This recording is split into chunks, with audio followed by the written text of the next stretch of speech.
So I've got here, live in the flesh, the one, the only, the inimitable, Richard Dawkins. Richard, thanks for coming. Thank you very much. Thanks for coming to what we think of here as the center of the universe. I understand that, yes. No, you've come to agree then. I think this is the first time Richard's visited me in my office, and so thanks for coming. Thank you. I want to just talk about the human mind's capacity to know and to think and to believe. You know, I look at how much trouble people have with mathematics, typically. If there's any one subject that the most number of people say I was never good at, insert a topic, it's going to be math. And so I say to myself, if our brain were wired for logical thinking, then math would be everyone's easiest subject, and everything else would be harder. So I'm kind of forced to conclude that our brain is not wired for logic.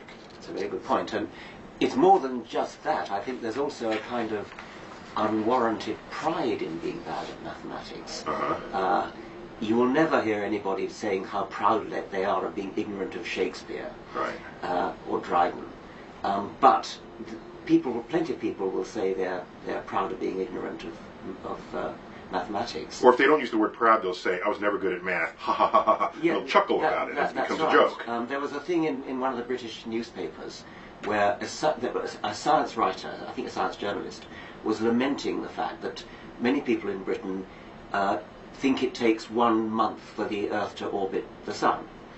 And the editor then inserted there, doesn't it, Ed? So he was, as it were, saying, you know, I'm the editor of a national newspaper. And of course I don't really think it takes, but nevertheless, it's okay to make a joke about being ignorant of this very elementary point of astronomy, which he would never ever do about being, you know, confusing Byron with Virgil or something like that. Right, or ever be proud of such a thing. So then you must admit or confess that we as a human organism must have a great challenge before us to think rationally, logically, scientifically. Yeah, I mean, you made the very interesting point that maybe we're not wired to be good at logic. Well, you generalized from mathematics to logic. Yeah, I did, but for this conversation, I think we can claim that. Certainly, many people are extremely illogical, but and they, by the way, they get along just fine in life. They live long lives, and.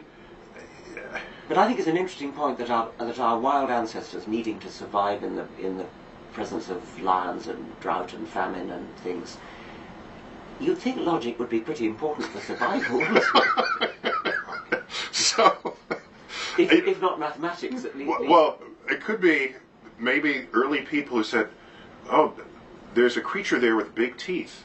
Let me investigate it further. Yes. I mean, in a way, that's right. Being too scientific is a bad thing. Curiosity doesn't always work. I had a cousin who was a little boy, put his finger in the mains and got a shock. So he did it again just to make sure. He's a real scientist. But not very good for survival. Right. So perhaps the gut reaction to run or to be scared or to chant or I guess what I'm getting at is there's so much of human civilization that derives not from logical thinking but from what we might simply call illogical thinking. And I mean art. You know, I've got Van Gogh on the wall. No one's going to quiz him and say, how logical were you when you painted The Starry Night? And so, what does it mean to object, then, to people who feel this way? Because I'm more... I detach myself more from that battle than you do. You are in the front lines, and I'm way in the back line watching you do this.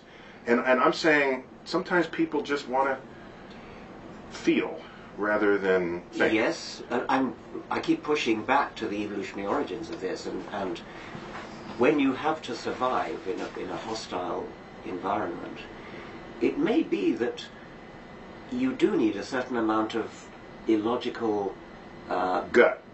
Yes, it may be that you need to fear things which logic tells you Well, maybe it's a matter of the odds that something is actually dangerous.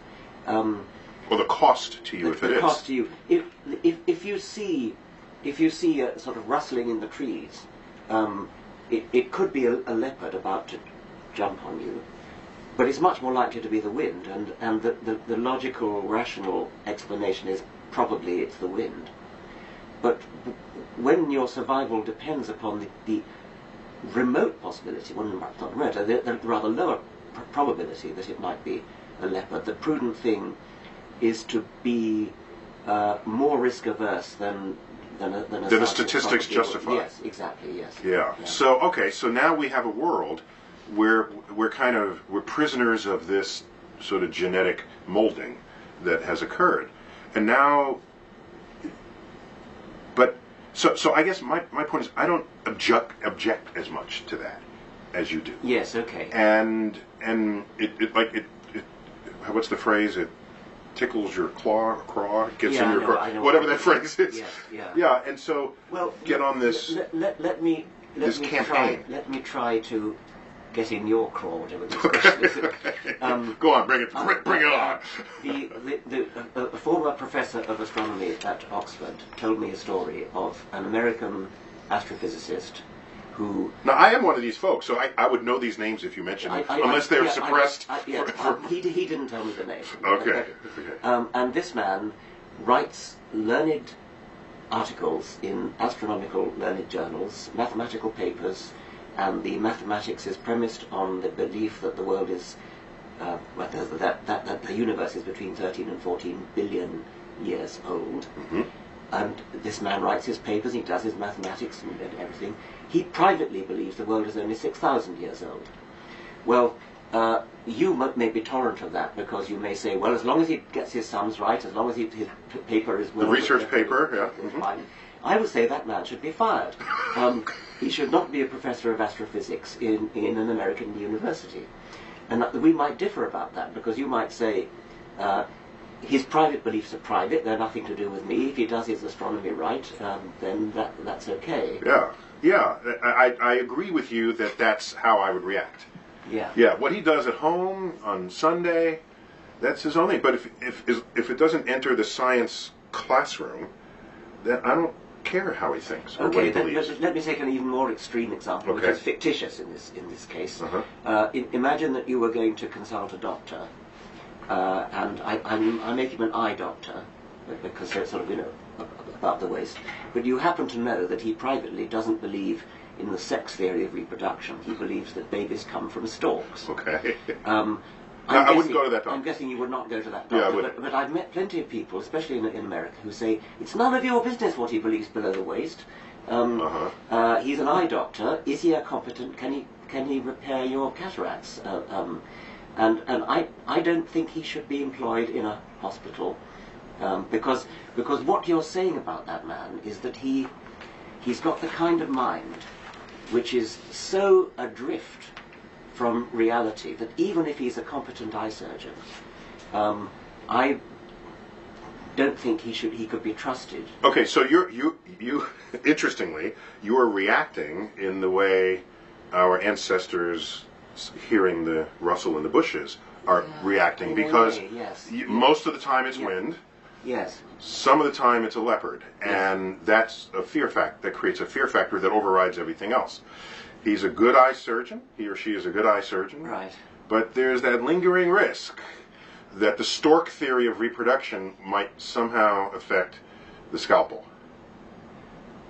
So you fear that risk. I'm not sure it needs to affect the scalpel. I think it's something... Okay, so then you object on principle. I think so, yeah. Yeah, not on practice. It's a principle thing. Or the professor of geography who believes in the flat Earth, but otherwise makes perfect globes. Yes, quite. Yes, exactly. Okay, so you're a principled person. That's all that means. You think it should be a certain way, and everything surrounding it, even if in practice it doesn't manifest, you kind of want the whole package to be consistent. Yeah, I think so. Okay, so now given that, what do you do about it? Because I don't really do anything. You want to change that, and we just admitted together that we are prisoners of this mystical, magical ways of thinking or illogical ways of thinking, and now you want to change the biological directive of the human mind. And how do you do that? I like to use the phrase consciousness raising, okay, which is a feminist phrase. Mm-hmm. And I mean, it started in the feminist movement. I think that's where I first heard it anyway. Mm-hmm. And consciousness raising is so. We're not, I don't want to be dictatorial and say there should be a law against illogical thinking. I'm not that fascist, but you know what would happen if you do pass law? Let's imagine a future where all illogical people had to move to one particular state. Would it be wonderful? Yeah. No, but that would be the state where like all the music and art would come from, right? All the truly creative people are some of the least logical people I've ever met. Yet they create and they to make the world a little more interesting. But that's my thing. If that were true, I'd go along with you. I'm not sure about that. That's a different issue. Whether or not that's a true fact. Issue, yeah. Okay. All right. So what do you do? Do you want to consciousness raise? Do you have tactics? Because I want a consciousness raise too. So I've got. Let's compare. Okay, I suspect your tactics may be better than mine, because your tactics, I think, are to lead by example. Yes. To practice logic, practice science, expose the wonder of science. I like to do all that as well. In fact, your book has the word wonder in it. Your memoir. Yes. Remind me the name of it. An Appetite for Wonder. An Appetite for Wonder, which any scientist has, and which most people have, I think. Yes, and it's the subtitle of another of my books, Unweaving the Rainbow, and the subtitle is something about an appetite for wonder. Mm-hmm, mm-hmm. And that book, by the way, Unweaving the Rainbow, is my attempt to join poetry to science. Okay. The phrase, the title comes from Keats's attack on Newton for unweaving the rainbow. Keats thought that Newton was destroying the poetry of the rainbow by explaining the spectrum. Or completely destroying the mystery of it. Destroying the mystery of it. And the message of my book is that you don't, by destroying the mystery, you increase the poetry. You don't decrease. And I try to go there in all of my work, whether or not I succeed. That's my intent. Exactly. So where do you differ from this? Or where else do you go? I mean, I certainly want to go all the way with that. I'm with, say, Richard Feynman, who said when I look at a rose, I see the same beauty as a poet or a painter sees in a rose, but I also get poetic inspiration from the fact that I know that the colour is to attract insects and that this has come about by natural selection. I feel the same way about beautiful sunsets. Yeah. I think there's no more reproduced image when people want you to think of God than a sunset with beams of light coming out. It's all by impurities in the atmosphere. So I deeply appreciate the splendor of a magnificent sunset with a curtain of twilight colors going from deep blue to sky blue and the red sun. But I also know that the surface of the sun is 6,000 degrees and there's Rayleigh scattering in the atmosphere. You have water droplets condensing to make clouds, and so I agree with the Feynman approach to that. But now, where else do you go? Where else do you take this? Maybe I go a little bit further in the direction of good-natured ridicule of absurd ideas like astrology, like homeopathy. But so you're saying it's good-natured, but clearly the people who are on the other side of your wit and intelligence are they saying you're being good-natured? Possibly not. Possibly. I don't really care about that. Possibly. No, I mean... I feel stupid next to you. No, and I know all this stuff, all right? So... Oh, come on. I have an eye to not just the astrologer that I'm talking to, but for example, the radio audience, whatever it is that are listening in. Yes, the larger, because you have visible platforms where you share this. We both do, yes. and the point has often been made to me. If you call somebody an idiot, you're not going to change his mind, and that's possibly true. But you may change the minds of 1,000 people listening in. And so I'm less inhibited about calling him an idiot. I recall my own youth as an undergraduate being seduced by Teilhard de Chardin, that old French theologian, who wrote about the evolution of, well, Peter Meadower described as that tipsy, euphoristic prose poetry, which is one of the more tiresome manifestations of the French spirit. A typical piece of Meadower arrogant wit, patrician wit, you could call it. So this man, I mean, prose poetry kind of drips off the page, and I was totally seduced by this as an undergraduate, until I read Peter Meadower's review of the book, which contained things like what I've just quoted. And he said another thing he said was, how have people come to be taken in by Teilhard de Chardin? We have to remember that higher education has created a large body of people of cultivated tastes, educated far beyond their capacity to undertake analytical thought. And I was being, in effect, Meadower wasn't talking to me, he wasn't saying I'm an idiot, but as an undergraduate who had been fooled by this man, I took it as being, I'd been an idiot, I'd been fooled, I'd been taken in, I'd been seduced by this persuasive bullshit. Okay, but it means you read something else more persuasive than that original That's document. right, but I didn't mind being told I'm an idiot. Okay, but you didn't have to agree with that next level of analysis. You could have said, this person doesn't know what they're talking about, this writing is beautiful. And for example, let's go back to, when was it, when was William Paley's book? 1802. 1802. What is it, Natural Theology. Natural Theology. Yeah. This is, I own that book, and I've read it, and most of it, and he's making strong arguments for design in nature. And I guess this is the first example of the watch. Yeah. The watch in the wild. If you in the forest and you find a watch, Yes. it has a function, a purpose, Yeah. and my favorite rebuttal to that was I first heard from Carl Sagan, who had said, sure, if you find a watch, people had thought about a watch long before that. So there's a whole, and there are watches that were not so good as this one. There's actually an evolution of watches before you get to the pocket watch.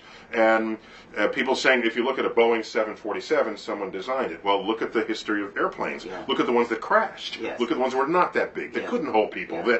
And so, in fact, there were a lot of fits and starts in even things humans design, as well as the fits and starts in evolution. But my point is, if I don't know who to believe yet, and I see these reasoned arguments, William Paley is not he's not thumping the Bible at you. He's trying to think this through. Sure. And then I read you, and I have leanings to Paley anyway. Why? What guarantee do you have that you're going to be more effective than he is? Okay, I mean, I dealt with Paley mostly in The Blind Watchmaker, and if you read what I actually said, I said Paley makes The Blind Watchmaker, one of your books. Yes. Paley makes an excellent argument. It's well argued, well put, and articulated. Well articulated. I have every sympathy with Paley's argument because he lived before Darwin, and I said. It's an excellent argument, but it's gloriously and utterly wrong. Now that's not ridiculing, that's actually dealing Paley a great deal of respect. In the day, yeah. Yes, and saying it's not Paley's fault that he was born before Darwin. And that Paley understood the problem and would probably have been very impressed if he'd read The Origin of Species. Okay, so who is Paley today? Is it you? Or is it someone who would still be thinking what Paley wants to think? I think somebody who still wants to say what Paley tried to say is benighted now because now he ought to know better. Okay. Given how he posed his arguments, you have confidence that in modern times he would have said, "Hey, that was flawed." I would like to think so. I can't be sure what Paley himself would have said, but certainly I never denigrated the strength of Paley's argument in a way he was posing the problem. And you'd be surprised how many people today, many scientists today, underrate Darwinism because they don't understand what Paley understood very well, which is the wonderful illusion of design. I mean, there are plenty of scientists who don't understand how elegant and beautiful the living world actually is. They sort of think, well, what's the problem? I mean, it just sort of happened by chance. Right. Of course it bloody didn't happen by chance. It couldn't happen by chance. It had to happen by a very, very special process. And Paley understood that. He got that right. Mm-hmm, mm-hmm. In fact, even in my field, Fred Hoyle, who is famous for criticizing the singularity origin of the universe and derisively call it the Big Bang, yes, which we still use today. He did some calculation about how you might arrive at an eyeball from random combinations of atoms, and there's some stupendously unlikely probability, but he didn't factor in that any variation on not being able to see it is better than not being able to see it. Yeah, it's cumulative. Yeah. And so the statistics are not start with atoms, come out with an eyeball. No. It start with atoms and you're slightly sensitive, and then you're more sensitive, and you make an image, and so it accumulates in a direction that is of value to the organism. Yes. And I use the metaphor of mountain probable for that, where I have a mountain which on one side is an absolutely sheer precipice, and on the other side is a gradual slope.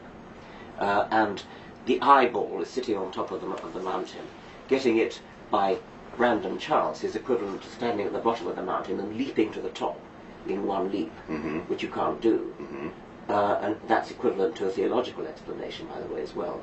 But if you go around the other side of the mountain, you've got this nice gentle gradient, and you just walk step by step by step by step, where you get increasingly complex and increasingly beautiful eyes until you get the vertebrate eye. Interesting. Which still has revealing flaws, right, but it's nothing like jumping from the bottom to the top of the precipice. In one leap. And so many people think that evolution is about jumping from the bottom to the top in one leap, yes. Okay, so when you have the conversation with the individual, knowing you have a platform, even if the individual is insulted or feels bad or feels stupid, you're relying on the fact that there's some other people that were perhaps on the fence who could be swayed by your arguments. Yes. So for me, I'm more the one-on-one, I guess. I want to have the one-on-one conversation, and the eavesdroppers are imagining perhaps themselves there. Yes. And that's if I want to call it a tactic, that's I'm feeling the one-on-one. Yes, okay. More than I'm feeling the audience. You have an even larger, I mean, you have a very huge audience, and I know you got some stick for some of the things in Cosmos. Yeah, we were blunt about some very basic facts there. Yes. More blunt in that context than I ever am one-on-one. I mean, that was a collaboration. Yeah. The script was written by Andrewian and Steve Soder, a colleague of mine, 2 offices down. Yes. And so that was a collaboration, so I went places tactically that I wouldn't normally go just as an individual. Well, I think you were right to do so. But I endorsed it all. I mean, I did it because I agreed. But tactically, it did rub people in ways that I wouldn't normally have rubbed them. Do you mind that? I mean, think. Well, then I needed to spend time dealing with the fallout from it. So it took some effort responding. But you got. I mean, this was on Fox rather than PBS. Yes, it was on Fox. Yes, it was. There's no bigger place to put science than science on Fox in prime time on a Sunday night. Yes. But you noted correctly that tactic got some people angry, and but not people you need to respect. No, but I respect what everyone can be. I mean, I like hearing why people. Can I give an example? Yeah. I'll give an example. And how would you have handled this case? All right. I have a relative, right, whose father died. Okay, so he's my cousin. She's the nephew once removed. All right, she's the niece once removed. She's alone in the room with her father. The father is dead in a half-open casket. She reports to me. This is weeks later. By the way, she's a real estate agent. All right. And majored in accounting. So this is, all right. She said her father sat up and she had a conversation with him. And I said, well, what transpired? And she said, well, he said, don't worry, I'm in a better place. And she said, I'm glad, we're sad you're gone, but I'm glad to hear. And so that was a conversation.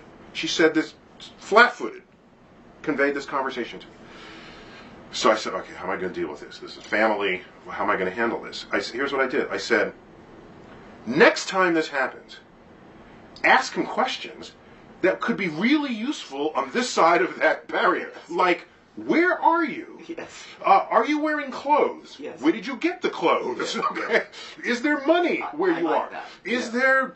What's the weather like? Yes. Who else is there? Yes. How old are you there? Yes. In your mind's eye, are you young or are you old? Yes. Is Grandma there? Yes. How old is she? If Grandma's where she is, would she make herself old or would she be young again?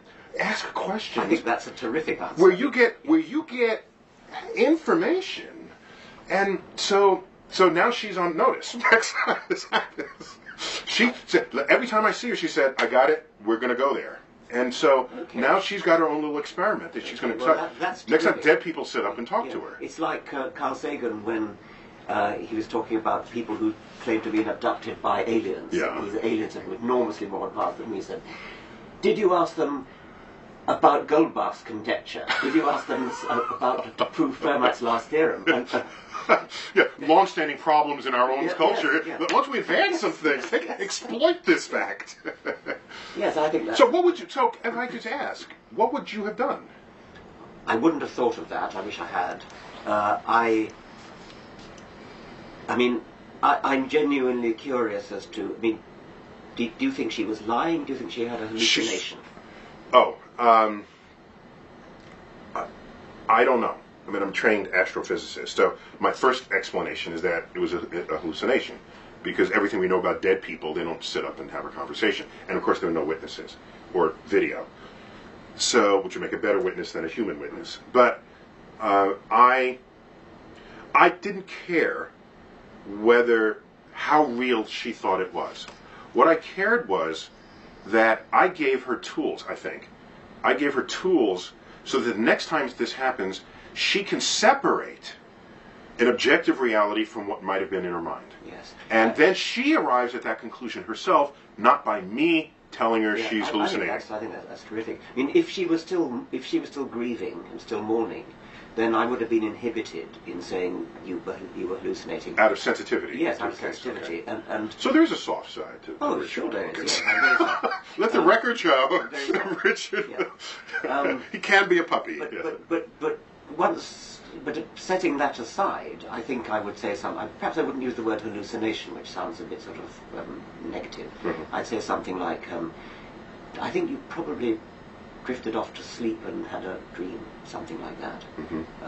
Because these are solemn moments, right? Yes, And you can. I mean, everybody, we all dream every night, and we have experiences in our dreams which are utterly unreal, utterly surreal, and most of us don't know we're dreaming. But I mean, it gives you an insight into what it would be like to be insane. Actually, every single night I go insane because the dreams that I have.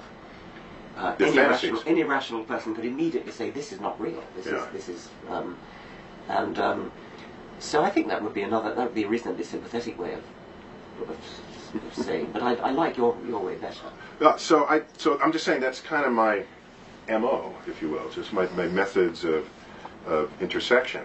And so if I were to broaden this to a more culturally present, as you might call it, delusion, the God delusion. Yeah. I don't really care how people think or feel about deity, about it, and I value the concept of a free country. And in the United States, I think, unlike England, in the United States, of course, there's no mention of God in the Constitution, the very document that established the country, and that protects people's rights to worship whoever they want without the government asserting this, because there's no place the government can draw from to tell them who they should worship. But that's constantly under threat. Perhaps, right. But really is. At this moment, you're right. Okay, so what really solves that one is someone says, we want to Christianize the Constitution or whatever, but you can say the value of this is, suppose you get outnumbered by this other religious group, and then they want to Muslimize the Constitution, or Judify the Constitution, or Buddhify the Constitution. Would you want that? And they say, no. Well, this is the way we protect everybody. So I value freedom of thought, of action, provided it doesn't infringe on others. So I start there, and from there I move forward, and I say, what do you do in modern society when we know science works and we know how it works and it establishes objective truths, but in a world where people want to have freedom of thought, where do you come down on that? The United States Constitution is unrivaled in the world, and it's as you say, it's total separation of church and state. The practice is that not a single member of the United States Congress admits to being a non-believer. Mm-hmm. That's a statistical nonsense. Mm-hmm. And it's not conceivable that that's really Right, true. was it 500 and whatever the number? 535 people, Yeah. every single one of them Mm-hmm. claims to believe in a supernatural higher power. A very substantial... So some of them have got to be lying, is what you're saying. Some of them have got to be lying, so that a substantial number of our elected representatives in this country... And you're a British citizen visiting America, Yes, right? I'm speaking from outside, but it's very sad that you are represented in this country by people who are manifestly lying Mm-hmm. and are forced to lie. I don't blame them. They're forced to lie because otherwise they won't get re-elected. But you also sound surprised that a politician lies. No, I mean, okay. I mean, Reality check. Okay, let's be cynical.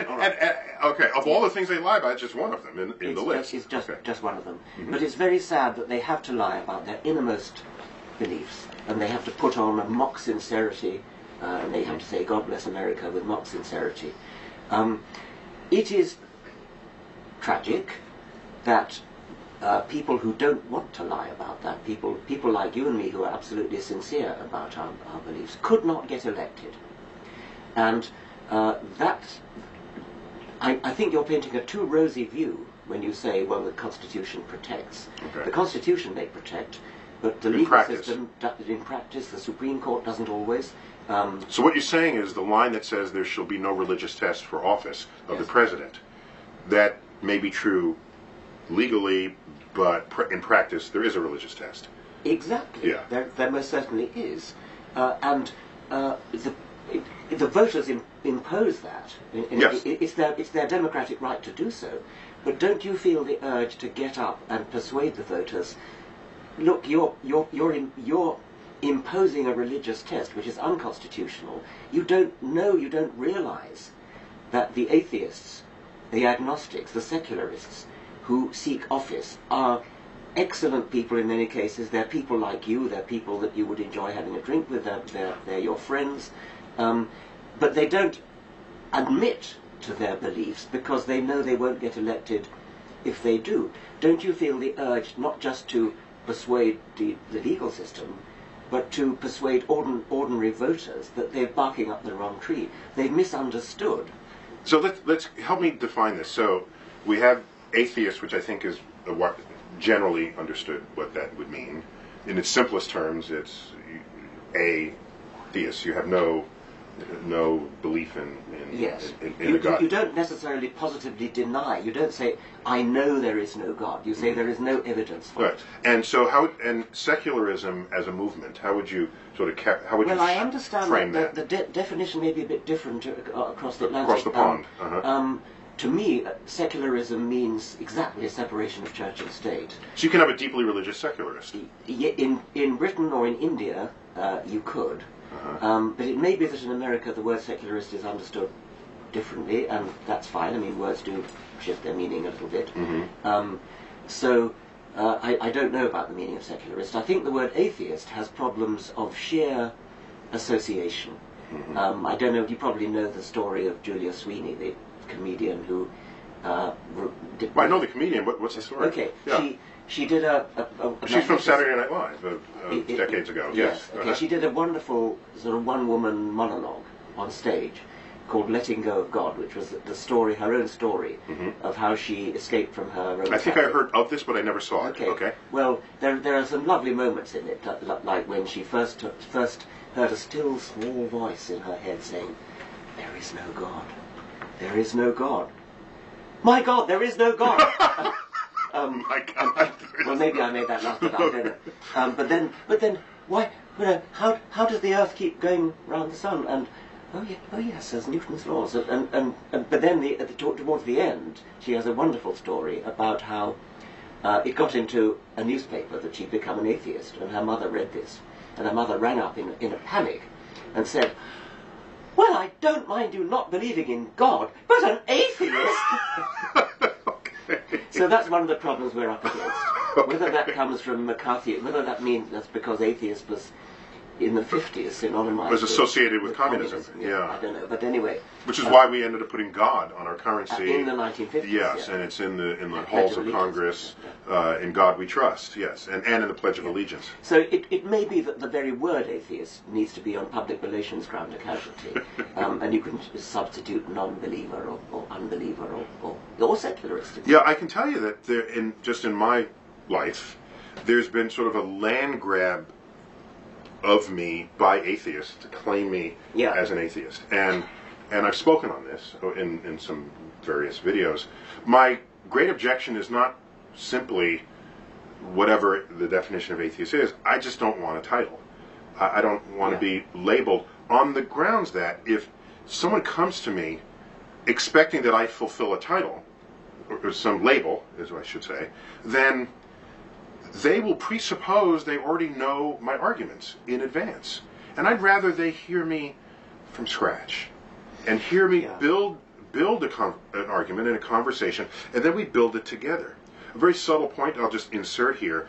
When I taught in college, I taught at a transition between when you had sort of transparencies that you could write on or you can pre-prepare them, and some professors would just slap on a fully laid out transparency, and there were all the notes, and they would speak to the notes. And they're supposed to building it up. They're supposed to build it up, and I said, no, if you do that, they'll just it's like they'll just copy. Whereas if you draw the first part of the diagram, here's an axis of temperature, and here's time, and then you assemble the ideas together. And it's way deeper understanding of what's going on. That's a very good didactic point for actually teaching. I'm not sure it applies to what you were saying before about being labelled. I mean, you wouldn't... No, it does in the conversation. If you don't know anything about me, you have to learn it from scratch. If you were known to be a rationalist, for example, I mean, if you were known to be a realist, if you were known to be somebody who bases his conclusions on evidence... Right. Would you feel the need to hide that label on the same grounds? In the sense that someone coming into the conversation may be defensive in advance. They may have a posture in advance. They might try to line up some arguments in advance. And it denies the purity of a conversation that could have happened. The sincerity of a conversation that I value in a one-on-one encounter. That presupposes you've got time to develop. Yes, it does. Okay. Yes, it does. Well, I think I would be the same. I mean, if I were going to have dinner with somebody, but I wanted to persuade her that of my point of view, I don't think I would say, right, I'm an atheist. Okay. I think I would develop the thing step by step, develop the transparency one step at a time, kind of thing. But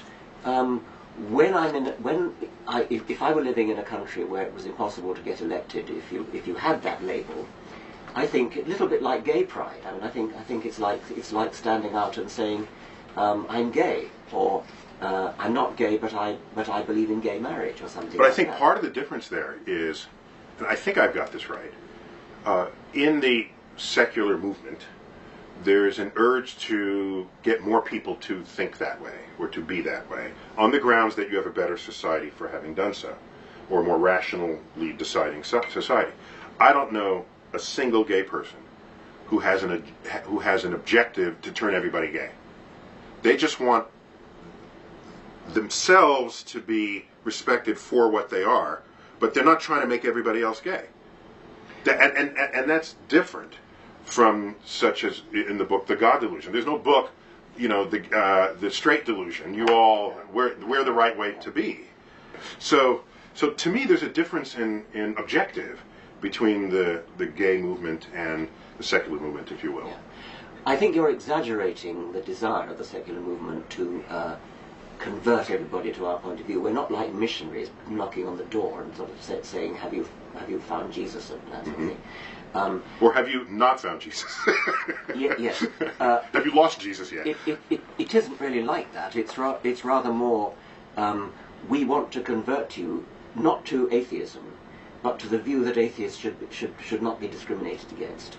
Okay. That there should not be. That's a purer message there. It's a purer message, and it's a very important one in the United States where atheists can't get elected to Congress. You don't have to say, yes, I'm converted, I'm now a born-again atheist, but you have to say, I no longer will discriminate against somebody because of his lack of religion when I vote. I will look at the record and vote on other grounds. There are real problems with young people coming out, just like there was coming out as gay, with their parents. I mean, teenagers thrown out of the house because they've come out as an atheist. Well, we were on stage last night for our Star Talk Live, and there was a question that I deferred to, but I wanted to be honest with the... we were on stage last night, and during the Q&A, someone came up and had a very long-sounding question. I deferred your answer to his question for this interview. And he said he early on in his life, he became an atheist, but then when he notified his parents, they were shocked. Yes.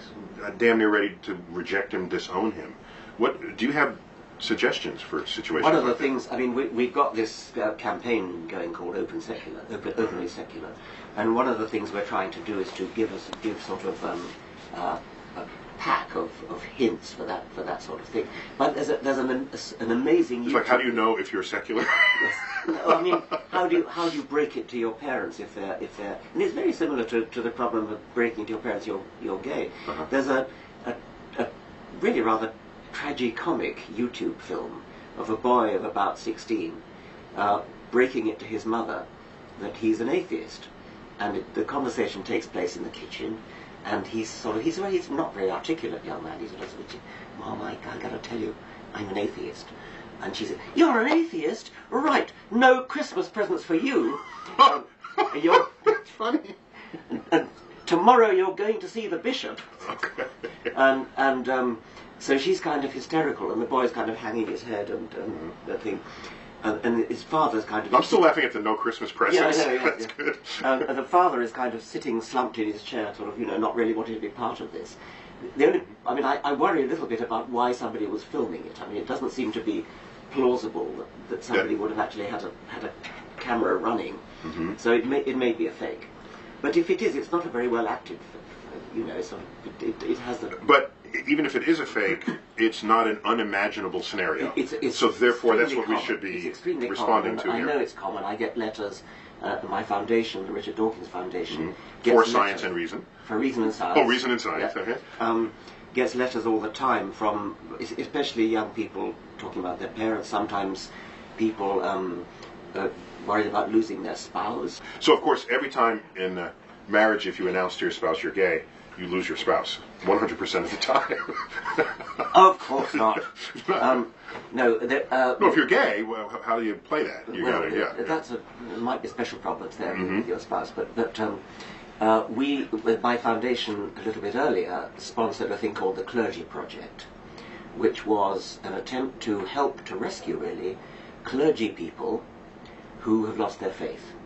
And the Clergy Project, we set up a website, a confidential website, where clergy people who have become atheists were able to converse with each other, commiserate, cry on each other's shoulders, and often under assumed names. I mean, they're really afraid of being detected. It's rather like a sort of secret society where they use false names for fear of being outed, for fear of spies getting in and recognizing them. And we're now up to, I think, more than 500 of these clergymen and women from all denominations who have become atheists, and they're carrying on living the lie.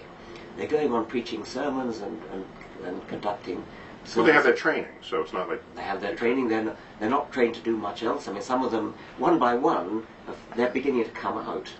And they get jobs as counsellors or oh, yeah, of course. That would be ideal. Yeah, yes, or carpenters, maybe. Just like Jesus, yes, a carpenter, yes. But it's only a trickle coming out at the moment. But I felt it was... originally, my original plan was to try to raise enough money to give them scholarships for retraining for other professions. And of course we couldn't raise enough money for that, but we had enough money to set up this website.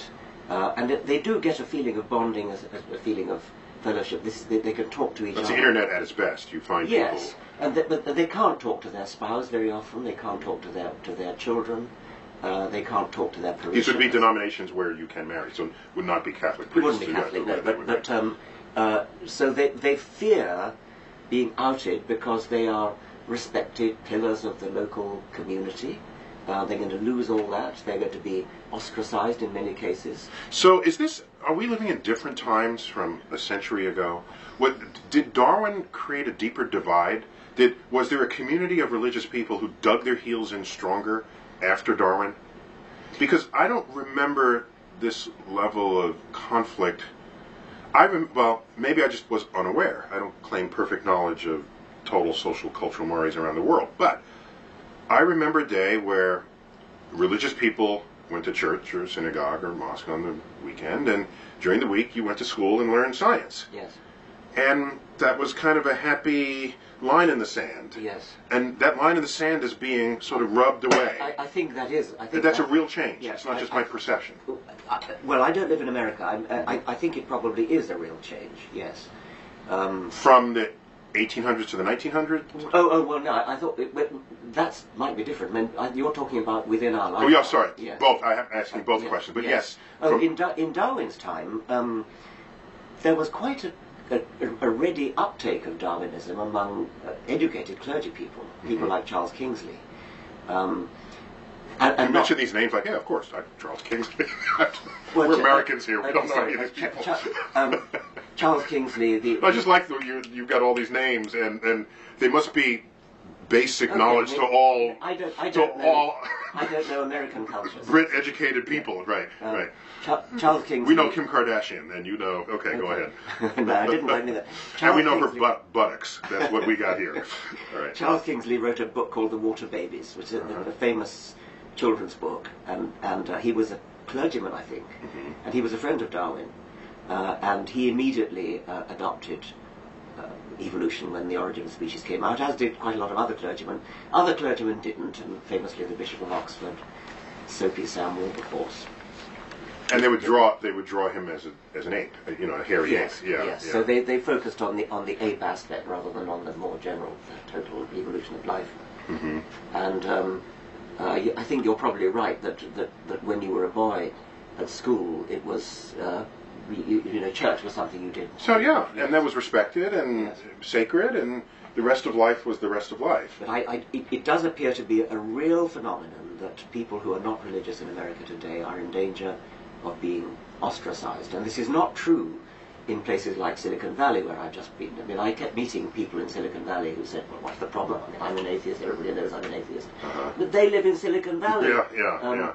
They don't live in the prairies. How about the UK or Europe in general? It's very atheistic, isn't that correct? Yes, and paradoxically, many European countries have an established church, and that may be no accident. It may be that the established church makes religion kind of boring. It's sort of whereas in America, religion when you have choice of religion, free enterprise, choice. Yeah, you advertise your mega church, and I can follow the preachers I like, exactly. and then you go to this church rather than that church, and that's in fascinating. Britain, people don't go to church except to be married and buried.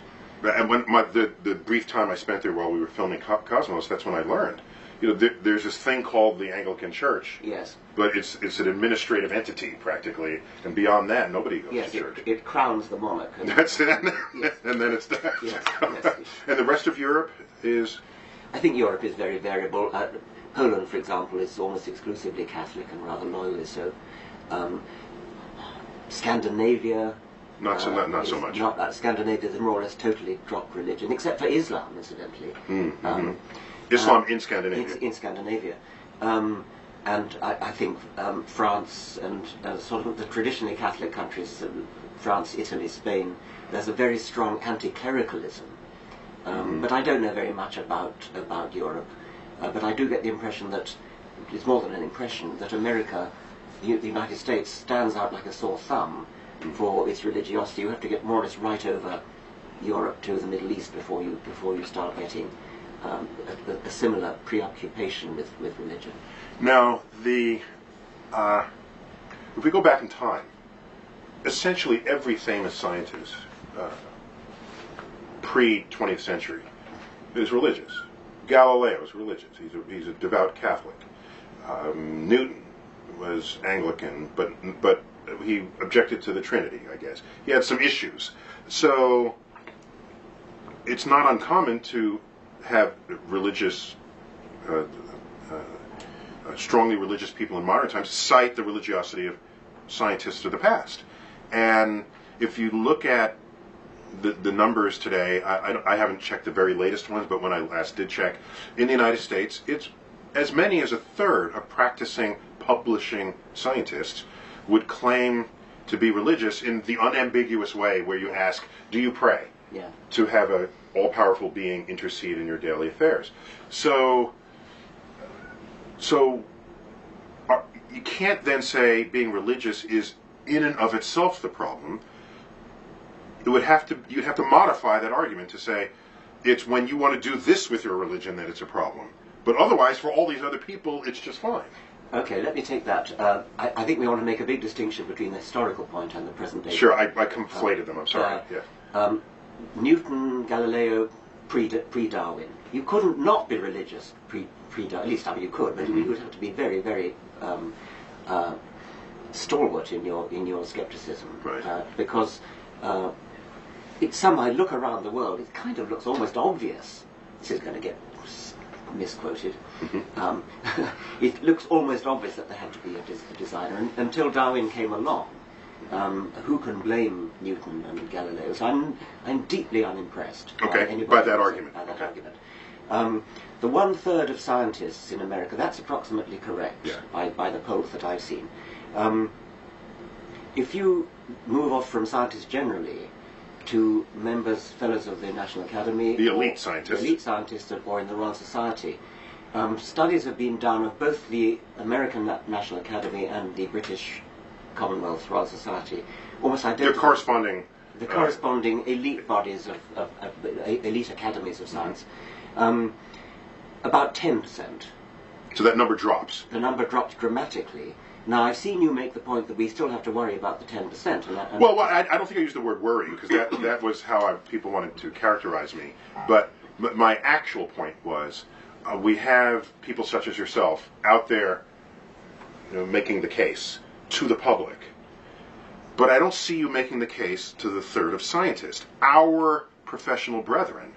What hope do you have of converting the public, guiding them away from their leading them to more rational ways, when our own scientific community is representing in just that way to the level of a third? Okay. And even in the elite group, that 10% is not 0%. No, that's right. So clearly there's something you're never going to get to.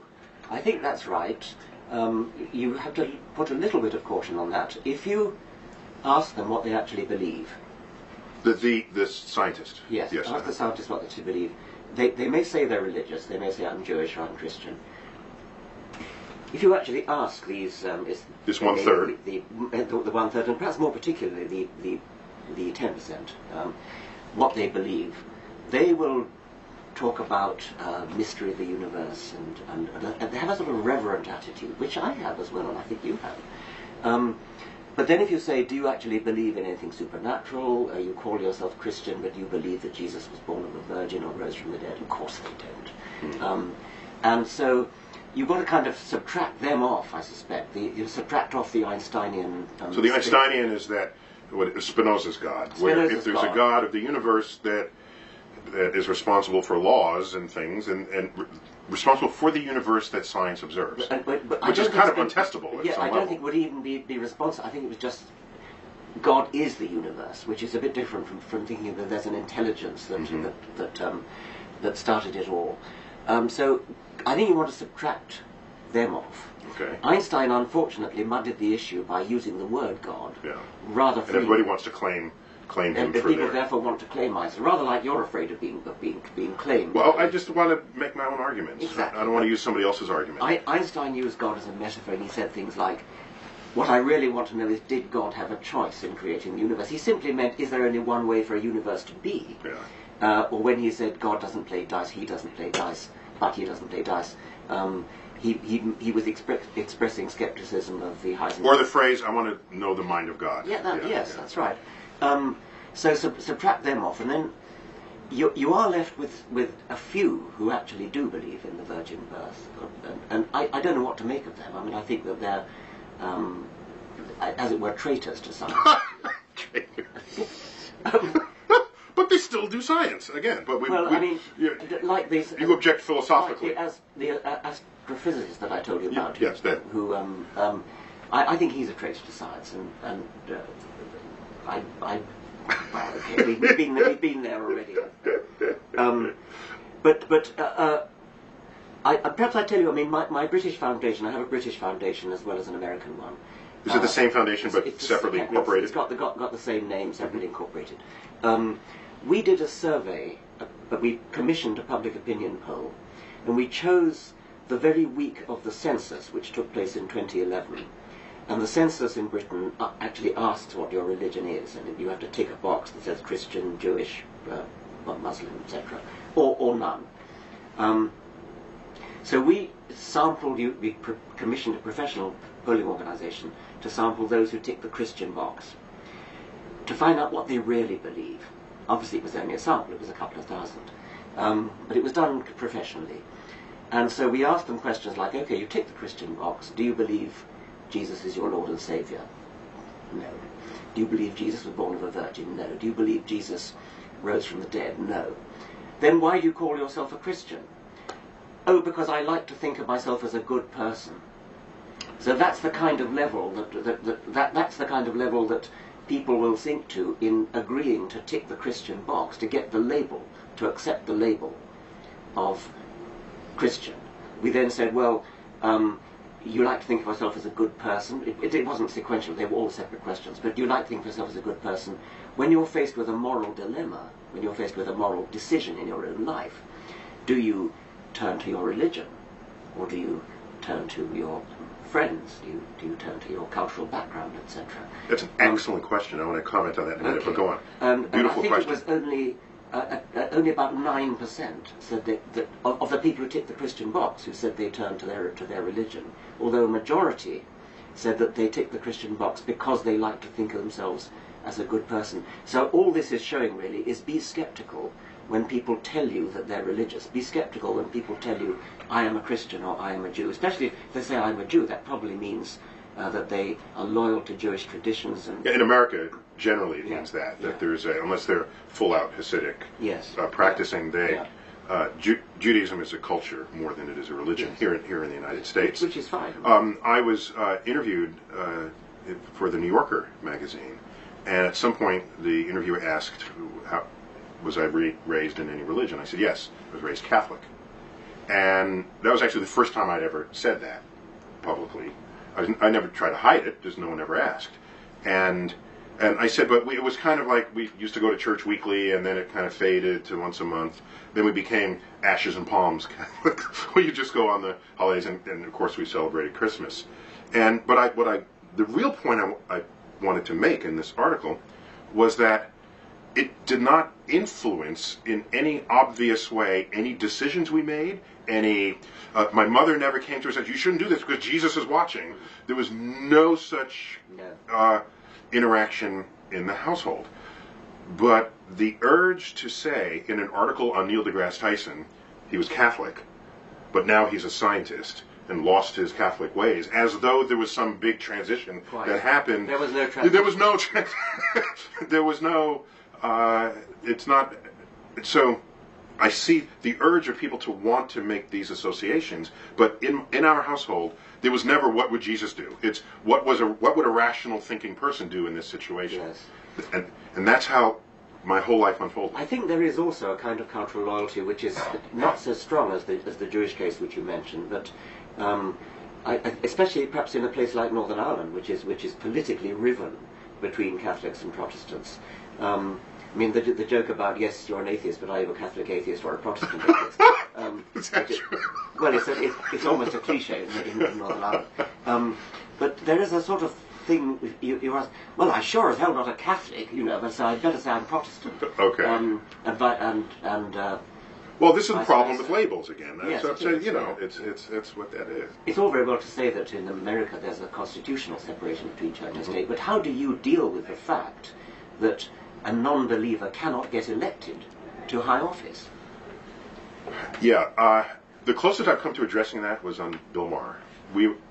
At that time, Congress was at some kind of voting impasse, and everyone was complaining that they can't agree, and I just thought about it. I reflected on a time when I was younger, when I had the World Book Encyclopedia, and I remembered opening up to the section on the presidents. There's a picture of every single president and a little mini bio. And I was just intrigued. I said, I wonder what professions these presidents were. And there they were. Attorney, farmer, attorney, businessman, attorney. And I said, well, first, what is an attorney? Because I didn't know that was the same as lawyer at the time I discovered this. But I said, why are they all lawyers? What, aren't there other things in the world? I want to be an astrophysicist, and maybe can other people be president? And I thought that was just odd. And it just sat in my head for decades, and because I'm that old. And then I realized we're at an impasse, and I think, well, what do lawyers do? They're trained arguers. And a lawyer who is paid to take a position will take that position whether or not that position is true. It's because they're paid to do so. And I thought that is a recipe for disaster in a Congress that has to come to agreement. So I lamented the absence of professions that specialize in having to make hard decisions on time and on budget. So I thought maybe a Congress that had more scientists, engineers, where objective truth matter, business people who make decisions every day that are based in objective truth because money is at stake. I just felt the mixture wasn't serving a nation where decisions had to be made. And in that context, I didn't care how religious people are. I didn't care I wasn't thinking, is it a religious scientist or not, a religious engineer or not? I care about the decisions people have to make and how they make them. And so I care less whether someone is religious than whether they have the capacity to think logically. But more broadly, what I object to is dogma being the foundation of governance. And yes, dogma is a big part of religion. But dogma, there's other dogma. There's anything where you think something is true but have no evidence for it, and you want everyone else to think that way, that's dogma. So you're objecting to religion. I'm objecting to dogma, under which you find many expressed. I think I'm objecting to discrimination. I mean, if you heard that nobody would ever vote for a farmer because they had a complete misconception about what farmers are like, wouldn't you? Okay, so you want to educate people. You want to educate people. I mean, if a gay person could not get elected. All right. Okay. So I guess I discovered two variables there. So one of them is I want people who know how to make decisions in Congress, and I'm sorry, but I don't count lawyers among those who can. When you have two scientists, if we disagree, it's because one of us is wrong, the other is wrong, or we're both wrong, and we both agree with that fact that those three possibilities exist, and that we both are waiting for more or better data to resolve it, so that we will one day agree and then go out and have a beater. Lawyers don't. It doesn't happen that way. Anytime I've seen lawyers in conflict. All right, so now, with regard to can anybody become president? If most of an electorate, what's the number in the United States? 90%? claims religiosity. It's not as high as that, actually. But it's more like what, 2/3? maybe 70. 70? Okay. No, So it wasn't. maybe because the fraction of people who disassociate from organized religion is growing. Yeah. So you fold them in, Yeah. you get 30% of them. All right. But if most districts, voting districts in the country, have a majority of people who are religious, why should you not expect that they elect religious people to represent them? No, I'm but- not surprised at that. but- What you should be surprised is if you go to Silicon Valley, where everybody is devoutly atheist, and they elect a religious person. Then you say, this is your district. It's time to vote someone in who isn't. I don't think They do have the power. We don't have to say that the person elected should have the same beliefs as their electorate, but the electorate should not. That's be, kind of what representative no, government but they is. should not be prejudiced. They should not say, I will under no circumstances vote for a gay person, or I will under no circumstances vote for somebody with red hair. Okay, so that was true until you had gay communities that then elected representatives who could speak their case. The earliest good examples of that, the mayor of San Francisco. Okay, so then you say, okay, the city didn't collapse. You know, then it's by example rather than by. So what you need is go back to Silicon Valley if it's as atheistic as you say. I haven't ever hung out there. Time for them to elect a representative who's atheist or secular or any combination of the two. That person then goes to Congress and leads in ways people say, hey, I like that. That's a good idea. And realizing that idea could not have come from other people because their brain isn't configured That's that way. great. I mean, I would love that to happen, and I'd like to help that. You can't go to Utah and say elect someone who's not Mormon. They all went there so that they could have Mormon representation. but I The think black female who just got into Congress, I'm told, is Mormon Yeah, but from Utah. You can fight prejudice without it doesn't. I mean, it'd be nice to do it that way and have somebody elected, and I'd like to see that happen. But there is rampant prejudice which is based upon misconception, and what we're trying to do is to remove that misconception by showing people these little video things we're doing, showing that atheists, non-believers, secularists. These are the people outing themselves. Yes, they're out of themselves, and they're nice people. They're nurses, they're doctors, they're bus drivers. They don't have two horns and a tail. I mean, you'd be amazed at the you'd be amazed at the misconceptions that are around. Mm-hmm. The equating of atheism with communism, for example, Mm-hmm. which dates from the 1950s. The story of Julia Sweeney's mother. I mean, these are worrying things which should worry any decent citizen. So again, that was. I Bigotry. don't care if you don't believe in God, but you're an atheist. Yes, yeah. I mean, there's a lot of that about. Yeah. And even not believing in God is something people think you need morality. Sorry, you need God in order to be moral. I mean, a ridiculous idea like that. Consciousness raising, standing up and saying, I'm a Okay. decent fellow. All right. So that's an interesting distinction that I'm happy to embrace. All right. There is the religious community where they can be responsible for heinous acts of violence or warfare or prejudice. Okay. Then there are people who are just religious because they're religious. And they're okay with anybody else with whatever else they are. All right? I'd like to think that's the majority. I don't know if it is. Then there are people who are religious. Their religion is right, every other religion is wrong, and you're worse than even the wrong religions because you're atheist. They're the ones who don't really understand where morality comes from, and so these people need to be educated, no doubt about it. Yeah. And if they're educated by example, where they learn that their best friend comes out as secular, that's interesting. That's how we learn. That was what went far in getting society to understand and recognize and accept the gay population. And in fact, you've seen the statistics.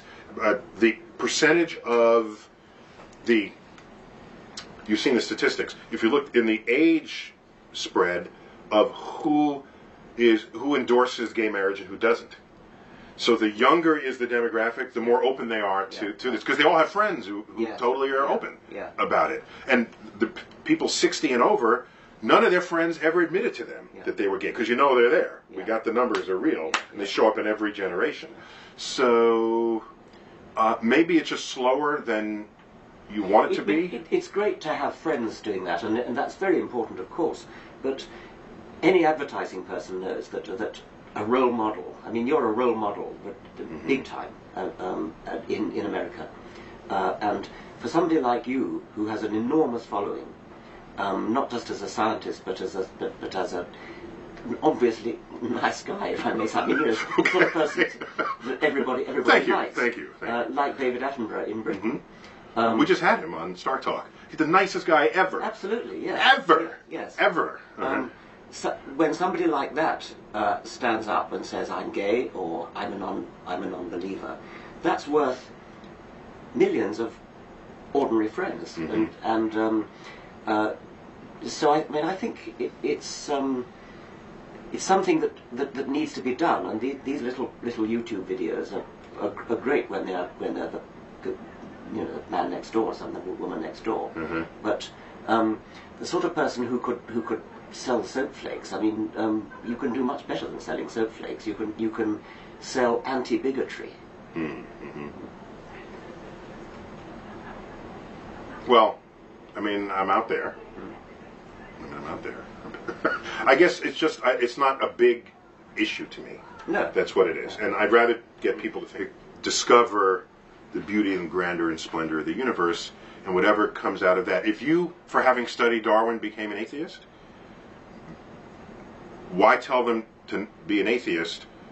Just tell them to study Darwin. No, I agree with that. But we shifted from that to saying don't be prejudiced, don't be bigoted. Yeah. Well, I'm all for not being prejudiced. Obviously, yes. Yes.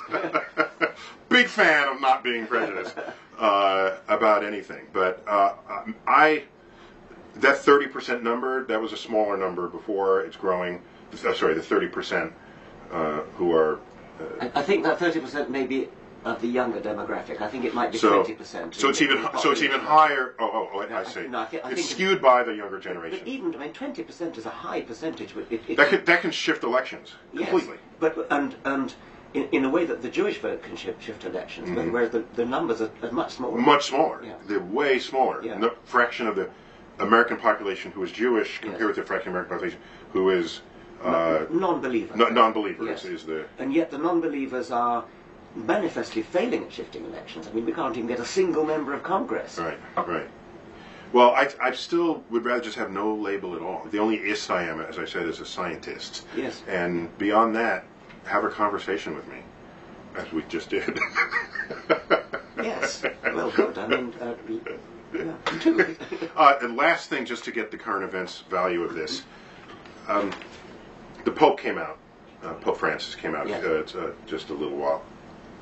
The Pope came out just a few news cycles ago, saying what I thought were quite forward-thinking things about the role of science and discovery and the role of Catholicism relative to it. I think a lot of that had already existed in some way in Catholic doctrine, but the press made a very big deal of this. And did you have a reaction at the time? Well, I think they made a bigger deal than necessary. I mean, Pope John Paul II said exactly the same thing. Yeah. And Benedict was not quite so vocal about it, but he didn't. So they're there in some way. They have no problem with evolution, and it backed up Pius XII actually didn't either. But because what we did, I was on a panel for the I was on a panel for the National Academy of Sciences to create a committee to create a document titled Evolution versus Creationism. And it was a document for educators. Resources. Here's how you teach it. Here's how you can show where creationism, religious creationism fails and how biological evolution succeeds. We made great efforts to create an appendix in the back that listed every single religious organization that was just fine with evolution. And there's like a council of bishops, so there's some organizations out there. So I want to pose a question back to you. That exercise of making this document is not telling people to not be religious. It's saying, here's evolution, and it is objectively true. Fold it into your religion or not, but this is all we're trying to tell you to do. Whereas other things you've done professionally, God Delusion and others, are arguing against religion entirely. Whereas our document just said, here are religious organizations, they're with us on this. Yeah. That's a very important thing to do, because an enormous number of people actually... They're influential. And yes, but lots of people think that that in order to believe in evolution you've got to give up your religion. And their pastors, their priests, bear responsibility for that, and so it is a very important message to get out there. Sometimes I feel a little bit unsatisfied by that. I think that there is something deeply unscientific about religion, and there's something deeply unscientific about Van Gogh's Starry Night. Yeah, no, but I don't. That's different. That doesn't. Well, that's why that sentence doesn't come out of my mouth. The thing that's deeply unscientific about religion is that it's... No, all right, let's not say unscientific. It is a scientific theory that there is a designer of the universe. It's not something outside science. It affects your scientific view of the universe, if you think that there is. And having said that, it is important to disabuse people of the illusion that you've got to give up your religion if you take up evolution. That, however, has a paradoxical upside for me. If people have been told by their pastors that if you accept evolution you've got to give up your religion, we can definitely prove evolution is true. I want them to give up their religion. And so if I can use evolution to get in there as a wedge and say, all your life you've been told that the moment you accept evolution your religion is down the drain, I want that to happen. And so, you say that almost diabolically. Yes, I want that to happen. But I know I'm in a minority there. Sure. And I know because that's an extreme social posture to take. It sounds it, but I think it's highly reasonable. Well, it happened to you. Yes. You converted, if we can call it that, after you learned Darwin. So you see the paradox I'm raising? Yes, I do. That if people like you and Eugenie Scott manage to convince people that there's absolutely no incompatibility between, then I've lost my secret weapon, so to speak. Okay, I didn't say there was no... Okay, let me just clarify anything that I would have ever said. I never said religion and science are compatible. And that's a very common question that I'm sure I get all the time. Are they compatible? All I ever say is, if your religion is making testable claims about the physical world, be ready for the methods and tools of science to show that it's false. If you're not ready for that, then pick another religion or, move to an island. But if you're going to make testable claims, we're going to be all up in those claims. And the history of that exercise is one where science wins every time. Every single time. Okay. And so what has happened over the years is the Bible, like the Jeffersonian Bible, where he cuts away all of the miracles and leaves the Sermon on the Mount and leaves the statements that actually have some strong redeeming cultural, social value. And if that's how you construct your religion, I'm not going to get in your way of that. No. I would like to broaden out the testability criterion a little bit, though, because it may be that you can never, ever find a falsifiable claim. You can actually do an experiment to test. However, as a scientist, you also accept plausibility arguments. Oh, I do that all the time. I don't treat it pure logically. Right. Let me start that again. I think the often repeated comment that you can't prove a negative. Yes.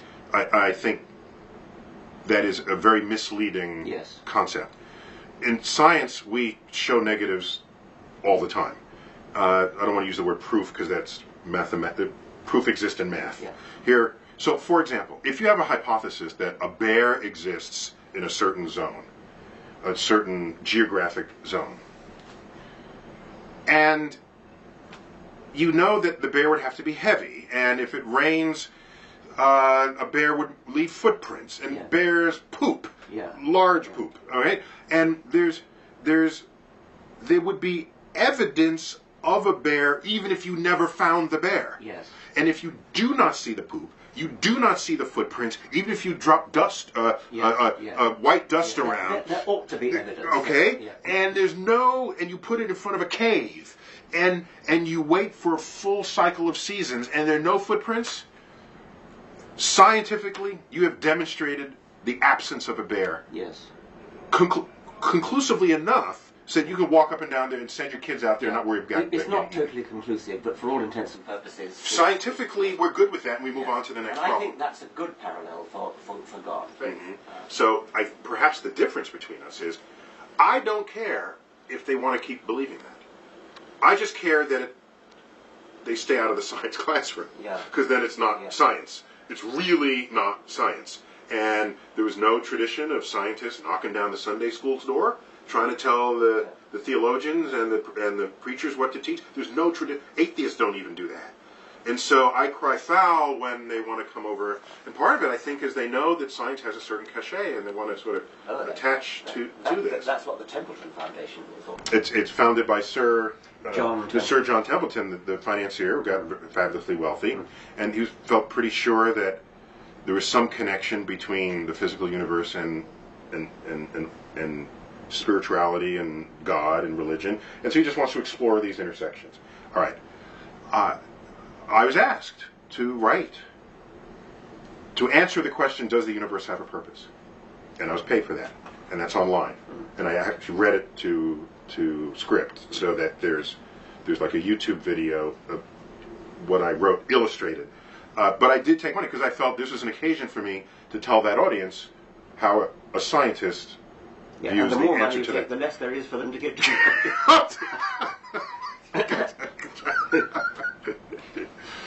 So, Richard, thanks for coming through town. Okay. This is a long overdue conversation, because I think Yes. every time I see you, I say, I want to tell him this, and I want to think about that, and get his take on this. So, but it was great to have you here, and maybe we can do this again over dinner, over a bottle of wine, and then more will come out in a different way, perhaps. So, thanks again. Okay, All thank right. you. Good.